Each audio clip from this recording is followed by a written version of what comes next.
Today's guest is the creative force behind some of the most compelling brand storytelling in modern media. Kevin Fagundes, welcome into Forever Forward, man. Hey, thanks for having me, Mike. I met you down in the lobby and immediately you've got good vibes coming up here to the studio. It's always nice having people come into New York City that are just friendly. Yes, sir. Yes, sir. I know it's hard to find friendly people out here. Yeah, well, it's funny. I grew up in the Midwest. That's what we were talking about off the air. We lived in Milwaukee for a lot of years, and then we moved out to the Northeast, and it was like culture shock. Like, man, faster pace of life out here. People don't want to talk to you. So every time I get a chance to connect with somebody like you, I'm like stoked. Not only because you're nice, but also because you're an entrepreneur. And I'm excited to learn more about that today. But I'd love to start with what I find is like one of the more compelling parts of the story, because you dropped out of college, right? Yeah. So let's start there. You drop out of school. What the hell is that like? Man, it was honestly like the hardest thing ever. Like we were talking about this earlier, just about getting right into entrepreneurship without going into the corporate space first or without getting a job first, right? And when you drop out first and go right into it, you almost learn while you're trying to make money and trying to build a business and trying to pay your bills at the same time. So it was definitely pretty difficult at first, but how it all started, I was freelancing in college. Started making a little bit of money, did it for free first for like the first semester I was there. And then around COVID time, so like 2020 in the spring, I started like making a little bit more. My rent was really cheap. I lived with like 6 other guys. Started to pay my rent with it. And I was like, you know what? I'm not going to do this online stuff right now. Like I'm not going to be able to focus. I'm not actually going to learn anything. Let me just like try to take a year off. A year turned into 2 years. And then, yeah, man, I just kind of never went back. But it was difficult. It was hard on the family.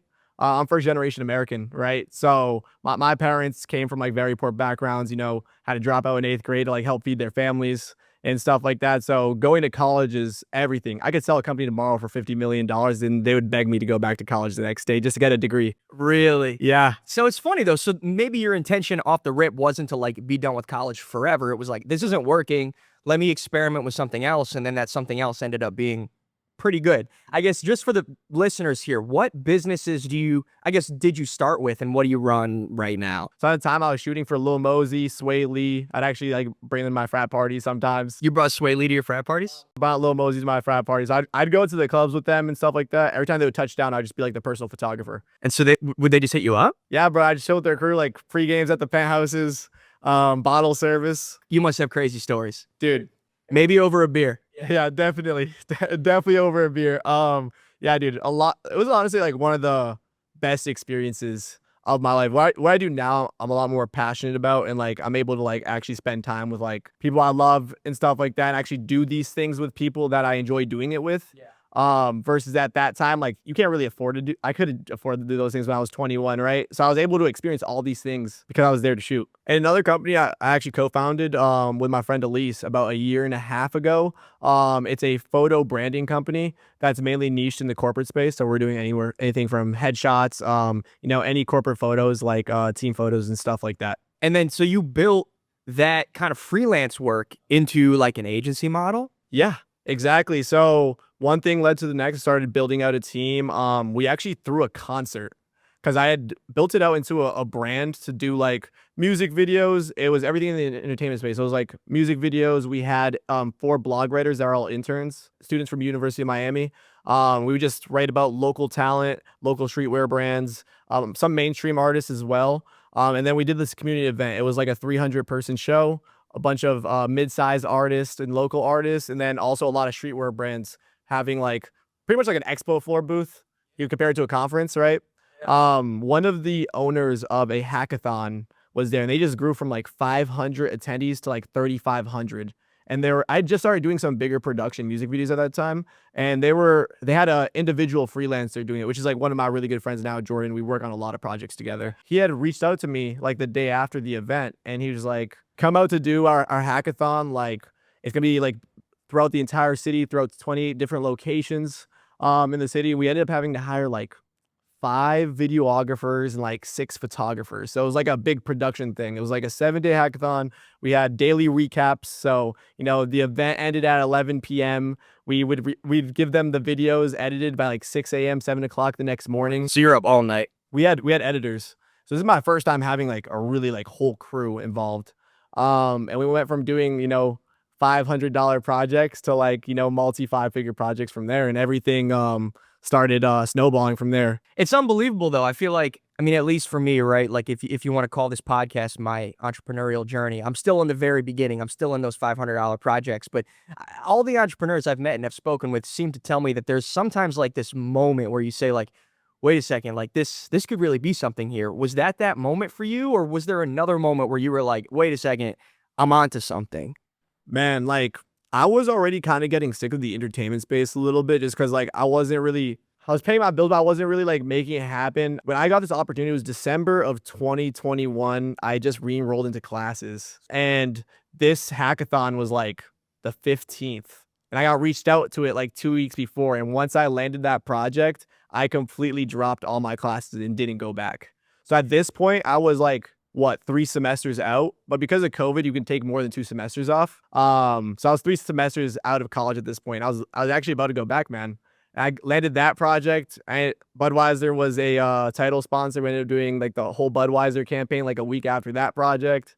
And then, dude, I just never went back. But I was literally just about to like go back to college. Dude, I hear that so much though from people. Either like they were like I was about to quit, or like I had no money, and then like something happens to make the story keep going. I don't know. Have you had that happen to you, consistently throughout the career here? I've never had a moment where I was like, I'm gonna completely stop doing this, but there has been like slower moments, like I would say like 3 years ago, 3.5 years ago, where I went and got like a contract full-time role at like a agency, and I worked there for like 3 months.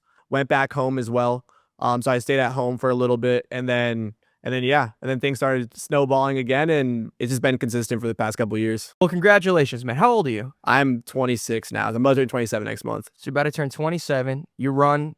We'll get to your other business in a second, but you're a successful entrepreneur, and it feels to me like some of the people that end up winning in this game are the ones that just like stay in the fight. Like you were doing kind of small gigs in the beginning, and then you got a bigger one because you were in the right place at the right time. Then you were going to go back to classes, didn't go because you got another offer. And then you even went and did some contract work, but didn't give up the dream. And now here you are a few years later. And I would assume the business has grown since then. Yeah, definitely, man. Dude, it's all about never giving up, honestly, dude. Like, for some people, I've met people who started businesses and they started doing extremely well 6 months in. I know people, it takes 8, 10 years for it to happen. And it's all about just like never giving up, just focusing on the inputs. You never know like what's going to come out of it. There's a saying, you're like one connection away from changing your life or getting your business to that next phase, right? And it's true, man. All it takes just like working hard, always putting your content out there, always going to these networking events, being a part of these communities, and you just never know who you're going to meet. I know that you told me earlier before we got on, but I think it's important for the listeners for you to reiterate when you think about business planning for the upcoming year and how much you want to make. It's kind of counterintuitive what you focus on, but like, what is it that you're focusing on? I only focus on making goals for my inputs. Yeah. So what does that like? What does that mean? So like, let's say, what are examples of inputs, goals for inputs? Okay. So, how often do you want to post? How many posts a week do you want to have? How many people do you want to reach out to? How many networking events do you want to go to? How many conferences do you want to invest in going to? Those are the kind of inputs I really think on, because if we're consistently connecting with people, consistently building out a pipeline, then you never know what's going to happen. You can end up connecting with 1,000 people and closing 0 jobs. You know what I mean? God forbid that ever happens. You know what I mean? For sure. But it's so funny though, because like, myself and many others, I think the goal would, or you would assume that goals would be set like, okay, this year I want to make 100 grand. Now, like, all year we're going to track how we're doing to the 100 grand. You're kind of like, all we're going to track here is the inputs, and we're going to trust that if we put those in, the dollars will follow. Exactly. You just never know. Like we were talking about this earlier, right? Like the Red Waves is mainly focusing on conferences right now, VCs and startups. And you just never know. You could just like end up meeting that one consultant that works with like 20 different conferences, and all of a sudden you're making like 100 grand more a year because you're doing all their conferences for them. Or you can just get one at a time. You just really never know what's gonna come out of anything. Absolutely, man. And again, to my earlier point, and I feel like I'm almost talking to myself, right? I'm on a 3-week break from the show. I'm so happy to be back in the seat, but it's like, you never know what's going to happen. So you have to keep giving yourself chances. Like, you have to keep taking shots on goal. Yeah. It's just like your podcast, man. You don't know when that next short form piece is going to go viral.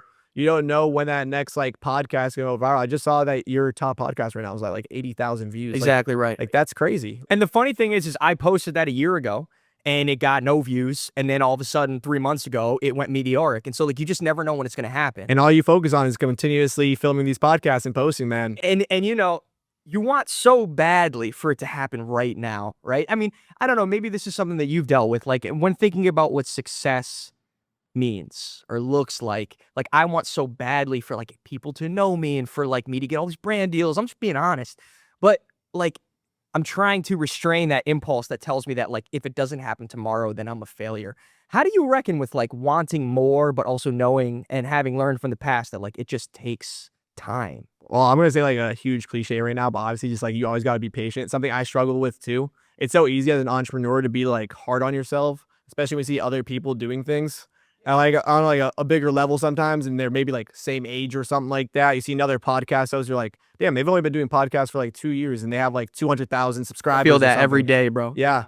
And dude, I feel it all the time too. I've honestly like worked really hard on trying to be like a little bit more like supportive of myself, of like where things are going and how things are going as well. Cause I think like no matter where you're at, you're gonna hit that 100,000 subscribers, or I'll hit like, you know, the multi like 7-figure biz or whatever it is. And then right when you get there, you're gonna be like, all right, now I want 1 million. So how can you appreciate where you're at right now? Because there was a point in your podcast where you were just like, I just want to start filming. You know what I mean? Totally. Like I just want to put my face out there. And then I did, and then it was like, wait, that's not enough. And I see it everywhere, right? So I've spoken in the past about how in my corporate career, you know, I always was chasing like a promotion, right? And then when I got the promotion, I was like, I don't even give a shit about this promotion. I just want the next one. And it's funny though, because I think the same applies to entrepreneurs, at least the ones I've spoken to.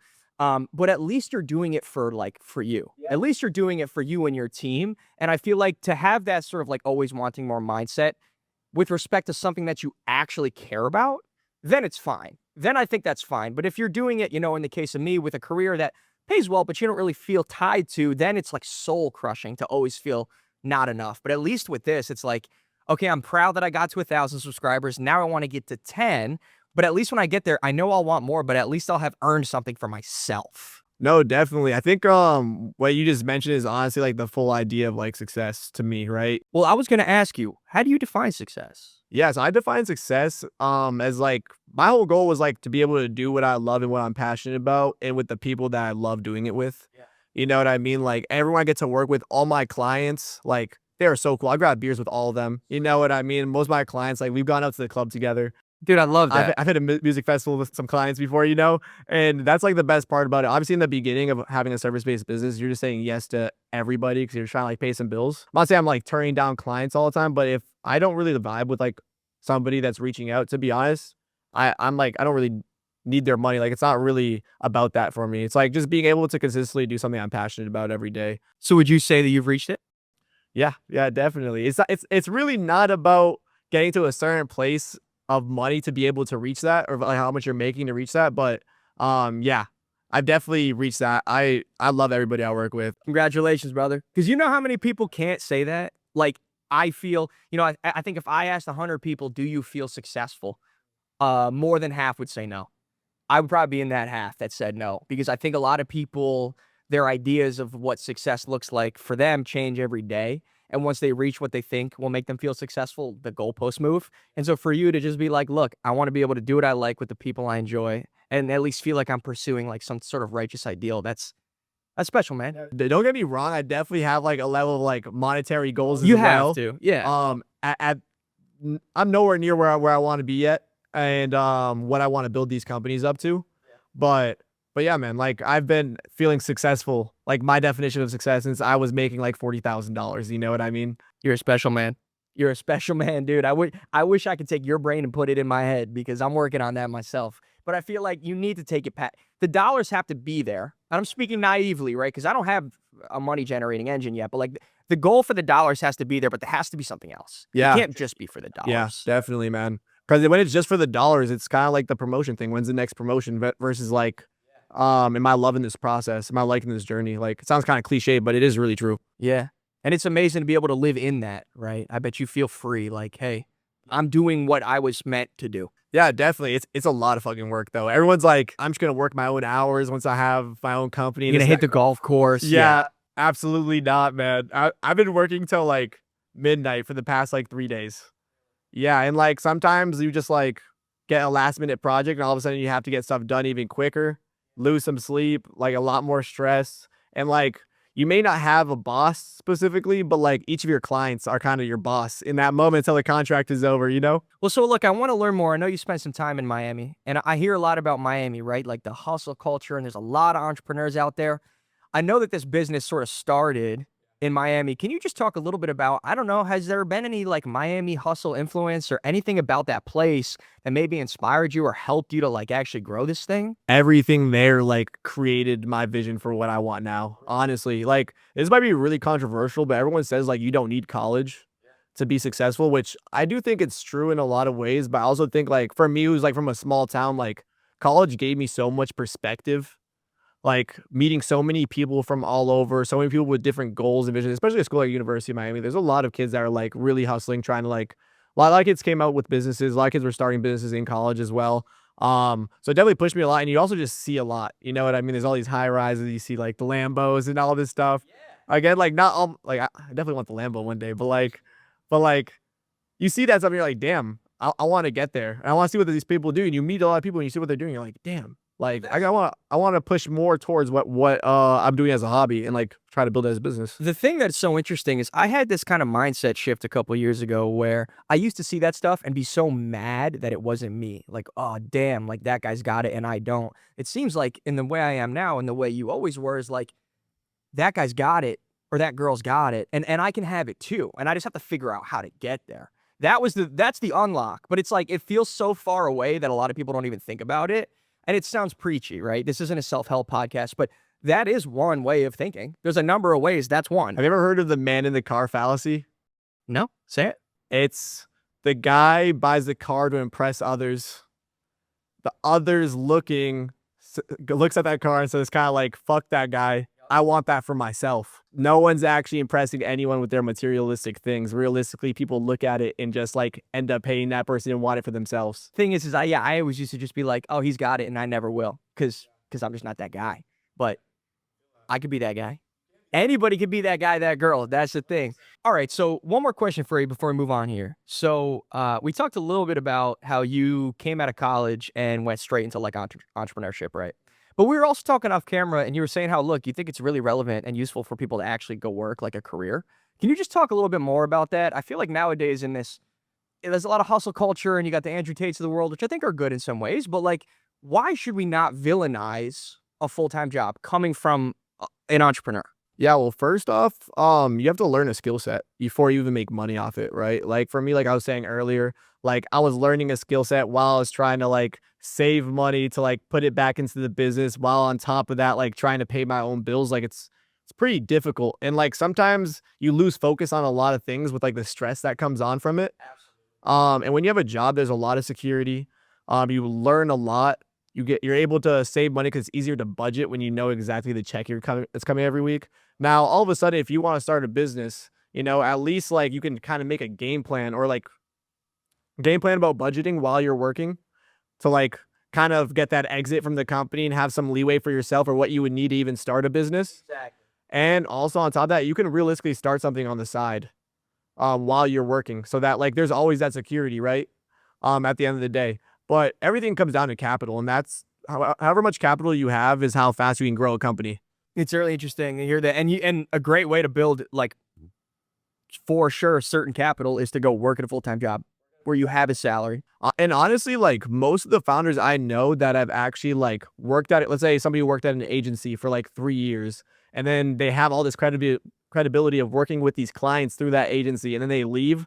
All these guys were like making 6 figures through their company like within a year or two, which like for me, it took me like 3.5 years, 4 years to like clear 6 figures and like profit 6 figures in my business because I was, you know, I skipped that step of like learning at a business and like I didn't start with capital and all these things. Yeah. It's interesting, man. And it's well heard and it's well said. I want to learn a little bit more about like how you actually work with brands because this is, I think, a really important element in all things, right? Business and life is storytelling. And I think fundamentally what you are doing is almost like being a storyteller for brands and for conferences. And like, that's what you do. When brands or conferences or whoever come to you to put together some sort of campaign or do work, like, how do you try and like extract stories or make sure that the message resonates with the brand's values? Like, What's the process there? Because I think storytelling is really important in today's world. Yeah, definitely. It's all about finding out that why, right?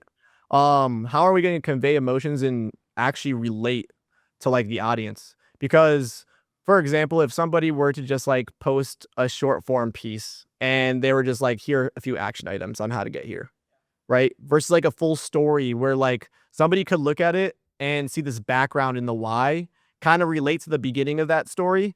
And then you go into the action items and you're like, okay, this person relates to me. I relate to this person so well on this. I can easily just do these action items and like get the same outcome as them. Yes. And we see it a lot in like conferences with these speakers. You know, some people are just selling the whole time, kind of like you'd see on social media. Some people are just selling the whole time. Some people are going right into the action items, and some people are telling their entire story. And then within there, there's actually like, There's like points of selling within the story you're saying, or like yeah, there's actually like points of selling within the story, or points of what they're trying to sell or the value that they're trying to perceive through that story itself. I think something important that you touched on was like this idea of empathy and like having other people look at you and see themselves in you. I think that's like a really, you could sound cynical and say you can weaponize this, like, well, if I can get this crowd to think they're just like me, then I can sell them anything. And maybe that's true, but I think there's almost an element of like authentic empathy, like, hey, I'm a human, or hey, this is our brand and this is what we stand for. And we think that you guys might resonate because you guys might stand for these similar things. And like being able to extract that out of a piece of media, I think is a real skill, which translates to like dollars, right? Like you could go online right now and pull up like the best Nike ad ever. And it's like always going to be something where like you're feeling for somebody on there. It's a story about struggle. Like this is like very real. Human emotion is very real. And I think in this space. No, definitely. It's exactly how you like set up your podcast, or most business podcasts are. They just don't just go in and just like, what do you do?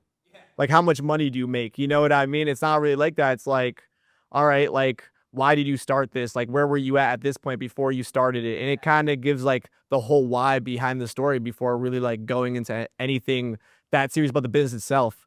And it's just like, it's much harder to try to get that in like a short form piece, or try to get that in like shorter form content. But that larger structure of how podcasts are is pretty much like the goal of trying to fit that into like these short form pieces content. But yeah, The short form is tough because, look, we all sit on TikTok or whatever, we scroll and like some of the empathy, some of the human emotion is just lost. And I think like that's why, for example, my favorite platform is YouTube. I watch long form YouTube videos all the time. I still do my fair share of scrolling, but like I love podcasts like these just because it makes me feel more human because I hear more human stories. Sometimes in the short form, it's tough because it's just like a clip meant to grab your attention and keep you watching for 15 seconds. But the really good short forms are the ones that can tell like a really compelling story in like 20 seconds. And those are the ones that go viral. And I'm sure that that's kind of how you try and produce your content. definitely. Like we're all about like creating a real narrative and a real Yeah. story, right? So originally when we went into the conference space, like a lot of these videos are just like B-roll, which is like the cinematic shots, right? For anyone who doesn't know, and just like music in the background. And you're like, you don't even understand what's going on at the conference. You don't understand what kind of people are at this Yeah, conference. that's like a waste of a short Yeah. form. And most of the corporate videos were like that, honestly. And for us, it was like we're like, how can we really tell a story of this conference, right? Like, how do they fund their conference to begin with, right? It's ticket sales, it's the sponsors funding it in the beginning. So what do we need to do to like be able to tell a story behind that? It's like, okay, let's see the community of people coming in. Where are they from? What do they do? What are they looking to get out of the conference? What do they get out of the conference at the end of it? Are they trying to connect with people? Are they trying to find investors? You know, you go and you interview some of the sponsors. We get a lot of these short form pieces from their actual panel sessions to actually put into the final recap. So these after movies were like really just a compilation of B-roll, actually like cinematics of, and also a lot of dialogue from the people in the community. And that's how we originally started conveying the story of like the conferences itself. It's really cool. And that way, when people are actually watching, like maybe they want to attend the conference or they want to sponsor it, they can see like these are the little bite-sized stories of people that were prior sponsors. Like if you're going to sell something, I think you have to sell them the story. And it doesn't have to be a fake story, but there are stories all around us. You have to be able to package that up in a smart way. No, definitely. It's like if you're a founder going like wanting to spend, obviously these conferences are expensive to attend, right? You're paying like $500 to $1,500, not including your flights or whatever kind of accommodations you need. It's like you look at these videos and you're like, okay, I'm looking for investors. And then you see another founder there and they're like, in the beginning of the video, it says, I'm looking for this within the conference. At the end of it, they're like, oh, we set up like a bunch of meetings with all these VC firms. Perfect story. And then all of a sudden, like, you're like, okay, I'm going to buy a ticket to this because maybe I can get the same outcome as this person there. Yeah, and on the idea of founders and like, in my professional career, I've sort of met a fair share of founders that have come into our office. And if you are a founder and you want to get dollars from institutional investors or private equity firms, then you're pitching your company, but really what you're doing is telling a story. Again, this is why we're doing this, and this is what we think it's gonna do for you and for us and for the world. Like fundamentally, almost everything we do is storytelling. Yeah. So awesome, brother. Let me ask you one more question on this because it's so topical, right? So this idea of AI, right? We're all using it. Do you feel threatened by it at all, or like, or no? That's a great question, man.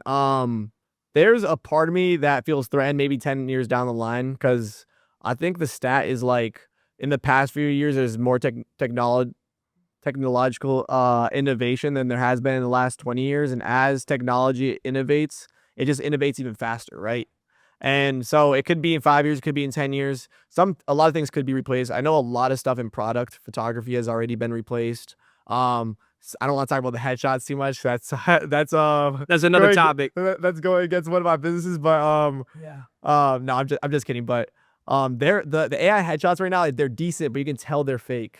Certainly, we're not where We're not not to the anywhere point. near, and especially with video, nowhere near. But also specifically in events, like you can't create an AI imagery of like authentic moments. You know what I mean? So that will never be taken away. But I think there's a lot of aspects. I went to this AI film festival. It was just like an activation at one of the conferences that we partnered with and we're doing content for. And they travel around. So this one was in Jamaica. They're based out of London. They did one in LA as well. They just showed all these short films.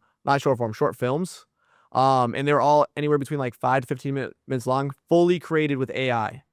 It's a crazy world we're living in, So man. there's definitely some aspects of it, of people talking, that you're like, okay, this is weird, like seeing this, because this doesn't look real at all. But there's a lot of aspects in the sci-fi short films where I was like, it looks like it's already at a point where like maybe they don't need like visual effects people.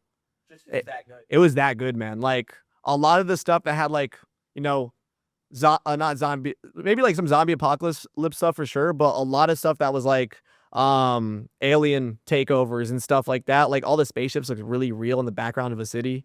Like I don't know, it could be coming for a lot of jobs or a lot of processes, I would say, but I'm not saying it would come after agencies at all. And there's a lot of ways you can really integrate this stuff and be like AI, like creative consultants in the future or something like that. It could turn into that. I'm hopeful that it's going to be one of those things for all industries where it's like a 1 + 1 = 3. Like it can help you be, like me plus AI is 3 times as productive as 2 of me. Yeah. If it was 2 of me is 2 times, me plus AI is 3 times. Like that's what I hope. And I'm sure that you've used AI in your business itself, like to help automate workflows, right? Like that is helpful. It's helped so much. It's helped so much. Everything. I bet you do it with the audio. Oh, dude, AI audio enhancing. Yeah, that's exactly That right. was like a whole separate aspect that we'd have to like contract out an audio engineer for some of the higher production stuff. Yeah. A lot of the short form pieces were able to like caption it With AI, with AI, exactly. you know what I mean? And like what we were spending on captioning before with people overseas is much cheaper now because we just signed them up for like a captions.io or like an Opus clip or something like that. Awesome, man. Well, look, I guess as we start to close, like as you reflect, first of all, you should be proud of yourself. I mean, you've done a lot of cool shit. Congratulations. As you reflect on the last, call it 5 years of your life and becoming an entrepreneur, like, have you changed a lot as a person and a professional? And if so, like, I guess how have you grown? How has success changed for you? Like, what's different now than then? Yeah, there's reflections on a lot of aspects of my life, not just the business, but I would say the first thing as a founder, sometimes I'd be like, okay, back to that whole aspect that we're talking about, like making goals as like inputs versus the outputs.